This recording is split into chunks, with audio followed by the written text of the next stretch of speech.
Hello everyone, welcome to okay Tayyari platform. आज हम बात करने वाले हैं मैथ के पेडागोजी के क्वेश्चंस के, जो कि हर बार किसी न किसी तरीके से घुमा के पूछे जाते हैं।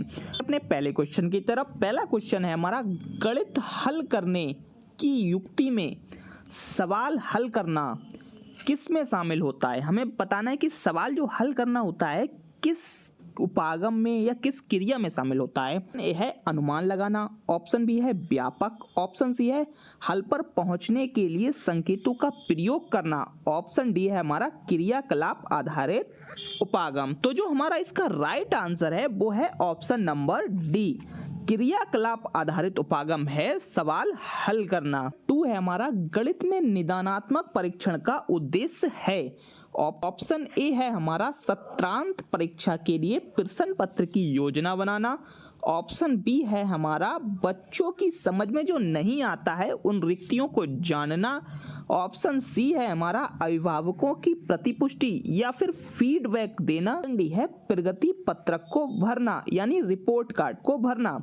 तो इसमें राइट आंसर है वो है ऑप्शन नंबर वी। इस निदानात्मक परीक्षण में हम क्या करते हैं, निदानात्मक परीक्षण में बच्चों को जो समझ नहीं आ रहा है उन रिक्तियों को जानने की कोशिश करते हैं।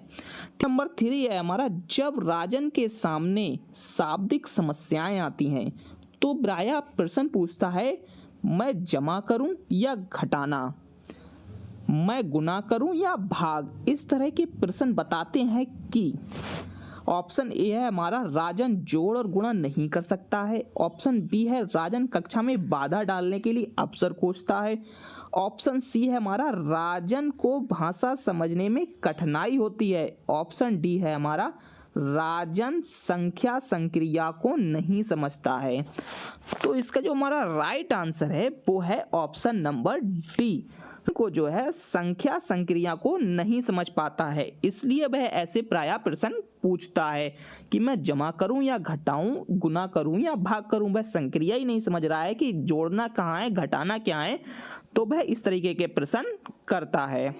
अगला क्वेश्चन नंबर 4 है हमारा, कक्षा 4 के विद्यार्थियों को यह समझाने के लिए कि शेष हमेशा विभाजक से कम होता है के लिए उचित उपागम होगा। ऑप्शन ए, अनेक बार विद्यार्थियों को मौखिक रूप से स्पष्ट कराना, ऑप्शन ए हो गया, ठीक है। ऑप्शन बी है हमारा विभाजक वाले सवालों को मिश्रित भिन्नों के रूप में स्पष्ट करना और कहना कि भिन्नों का अंश शेष है, ऑप्शन सी है हमारा वस्तुओं को विभाजक के गुणजों में सामूहिकृत करना और प्रदर्शित करना कि वस्तुओं की संख्या जो समूह में नहीं है वो विभाजक से कम है, ठीक है। डी है हमारा श्याम पट पर विभाजन वाले बहुत सारे सवाल हल कराना और दिखाना कि यह शेष इससे कम है। तो इनमें सबसे हमारा सटीक आंसर क्या होगा, तो हमारा सबसे जो सही आंसर होगा वो होगा ऑप्शन नंबर हमारा सी, या हम वस्तुओं के माध्यम से बताएंगे यानी कि उसे प्रत्यक्ष अनुभव कराएंगे, वस्तुओं को सामने लाके कि बताएंगे कि ये जो विभाजक होता है वो शेष से ज़्यादा होता है या फिर कहें शेष जो है विभाजक से कम होता है। अगला क्वेश्चन है नंबर 5 है ये, कि जो भिन्न योग संकल्पना के पाठ पर योजना बनाते समय शिक्षक पट्टी मोड़ने वाली गतिविधि का प्रयोग कर रहा है, यानी कि उसने एक पट्टी का आधा भाग मोड़ा है, उसने एक पट्टी का 1/4 भाग मोड़ा है और उसने एक पट्टी का 1/8 भाग मोड़ा है। तो उपयुक्त गतिविधि खाली स्थान में हमें बताना है, भरना है, ओके। तो हमारे ऑप्शन जो हैं वो हैं, ऑप्शन ए विषय वस्तु की पश्चात की गतिविधि कर रहा है ये, ऑप्शन बी है समय की बर्बादी कर रहा है, ऑप्शन सी है विषय वस्तु से पूर्व की गतिविधि कर रहा है, या फिर ऑप्शन डी है हमारा विषय वस्तु संबंधी गतिविधि कर रहा है। तो जो इसका जो राइट आंसर है वो है ऑप्शन नंबर सी, हमारा विषय वस्तु से पूर्व की गतिविधि कर रहा है, क्योंकि जब ये जो पाठ बना रहा है ये किसी भिन्नों को समझाने के लिए जो है, बच्चों को भिन्नों को समझाने के लिए ये पट्टियां मोड़ रहा है, ओके। क्वेश्चन नंबर 6 है हमारा, कि जो सुश्री रीना है, सुश्री रीना दशमलव के गुणन की संकल्पना का शिक्षण करने के लिए ग्रिड गतिविधि का प्रयोग करती हैं। उसका एक नमूना नीचे दिया गया है। इस ग्रिड जो रीना है वो इस तरीके की ग्रिड पत्ती का प्रयोग कर रही हैं गुणा के लिए। ठीक है, इसमें गुणा कर रही हैं वे 0.2 इंटू 0.3 इक्वल टू 0.06 इस तरीके का पत्ती का प्रयोग कर रही हैं। यानी 0.03 है, इधर से 3 कॉलम ले लिए इनने, तीनों कॉलम पे कट लगा लिए। ठीक है, इधर से इनने 0.2 कॉलम यानी 2 कॉलम ले लिए। ठीक है, इधर से भी इनने इस तरीके से कट लगा लिए, इधर से भी कट लगा लिए।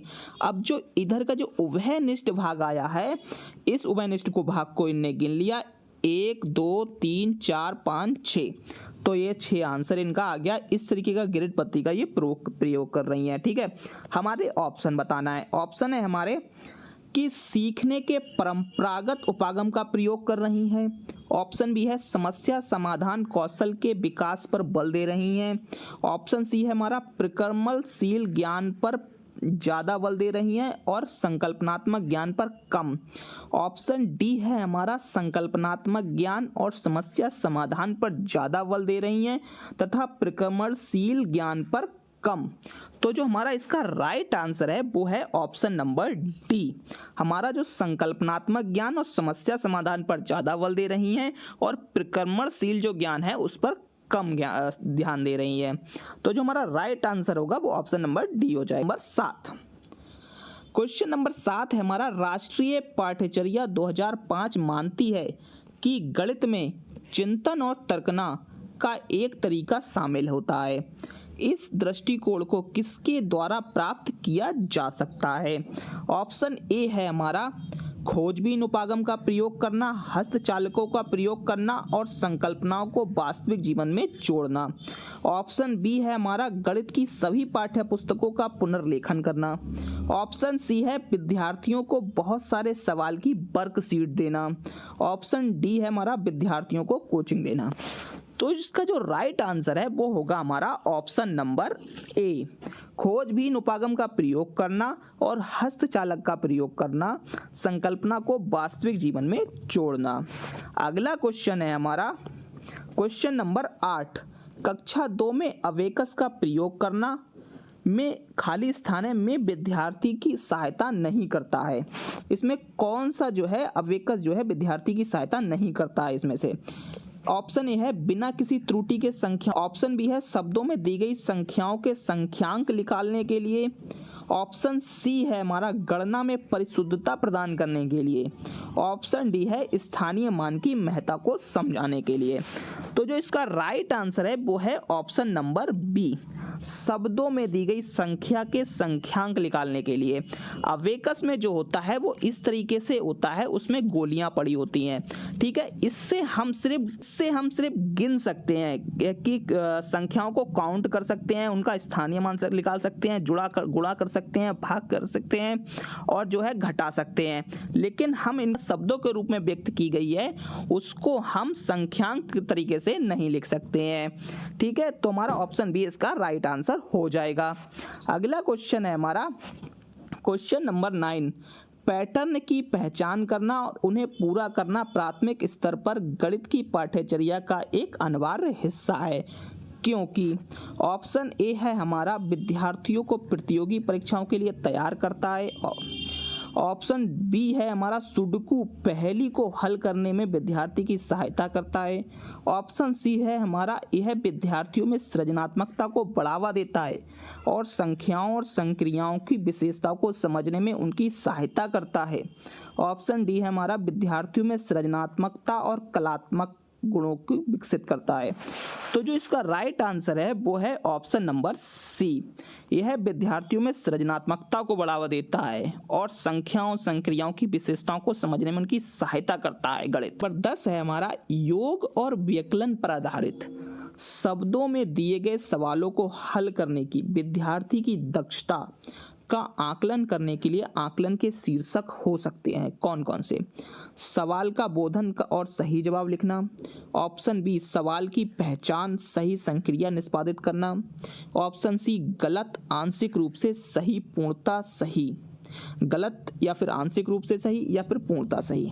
ऑप्शन डी है हमारा सवाल का बोधन, निष्पादित की जाने वाली संक्रिया की पहचान, समस्या का गणितीय रूप में निरूपण, सवाल का समाधान और प्रस्तुतिकरण। तो इसका जो राइट आंसर है वो है ऑप्शन नंबर डी हमारा। सवाल का बोधन, निष्पादित की जाने वाली संक्रिया की पहचान और समस्या का गणितीय रूप में निरूपण, सवाल का समाधान और प्रस्तुतिकरण जो है वह योग और व्याकरण पर आधारित शब्दों में दिए गए सवाल को हल करने की विद्यार्थी की दक्षता का आकलन करने के लिए अच्छे शीर्षक। तो हमारे यहाँ पर 10 क्वेश्चन कंप्लीट होते हैं। अगर आपने हमारे ओके तैयारी चैनल को सब्सक्राइब नहीं किया है तो अभी के अभी सब्सक्राइब कर लें, और हमारी वीडियो अच्छी लगी हो तो लाइक करें और अपने दोस्तों तक शेयर करें। तो thank you for watching, take care, bye bye.